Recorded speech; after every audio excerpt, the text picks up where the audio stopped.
Mr. Speaker, I ask unanimous consent to address the House for up to 5 minutes and advise and extend my remarks. Without objection, the gentlewoman's recognized. Mr. Speaker, I rise in opposition to the commission to study the events of January 6th, as well as spending $2 billion in security supplemental.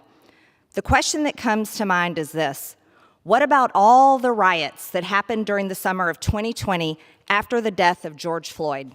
What about all the damage caused to federal buildings, churches, people's businesses, and innocent people that were killed, like David Dorn?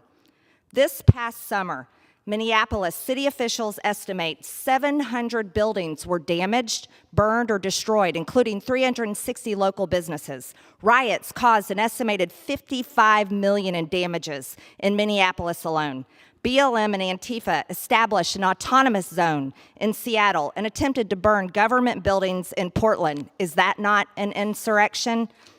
On one Friday night alone in New York City, BLM protesters caused over $100,000 in damages and 150 people were arrested. Just one Monday night in Philadelphia resulted in a crowd of 1,000 people looting stores, setting fires in the middle of the street, and 30 police officers injured. Protests in Kansas City resulted in $2.1 million in damages, mostly over the course of one weekend. Several officers were injured as well. Protests in Wichita, Kansas cost the police department about $1.5 million in overtime. Protests in Salt Lake City cost at least $100,000 in damages. Protests in Denver cost the city at least $5.5 million in damages and overtime. BLM protests in Nashville set a federal courthouse on fire.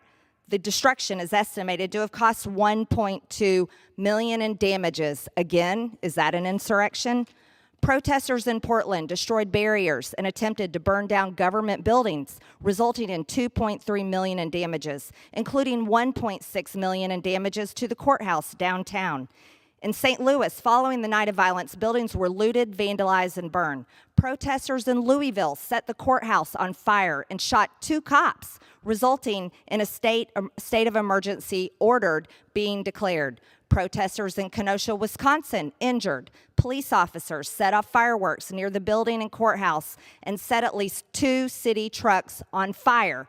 In Guilford County, North Carolina, a courthouse was broken into, set on fire, resulting in roughly $200,000 in damages. Protests in Oakland, California, resulted in a courthouse being set on fire and vandalized.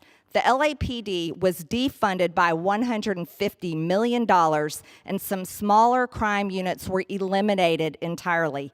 Studies show 570 protests in 220 U.S. locations turned violent over the summer. Are those not insurrections?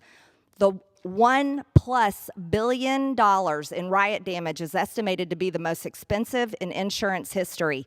It resulted in up to $2 billion of damages in 20 cities across the U.S., mostly concentrated in LA, Detroit, Miami, D.C., and New York. Indeed, we should have a commission to study the violent BLM and Antifa mobs that have plagued American cities this past summer, and that's for the American people who, by the way, pay the taxes that fund everything we do here.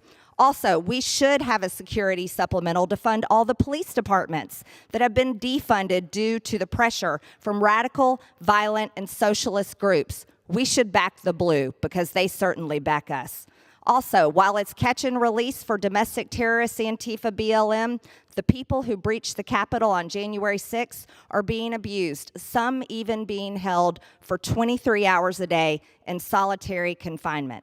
So, Mr. Speaker, my questions are this: who placed the pipe bombs at the RNC and the DNC, which is an attack on both Republicans and Democrats?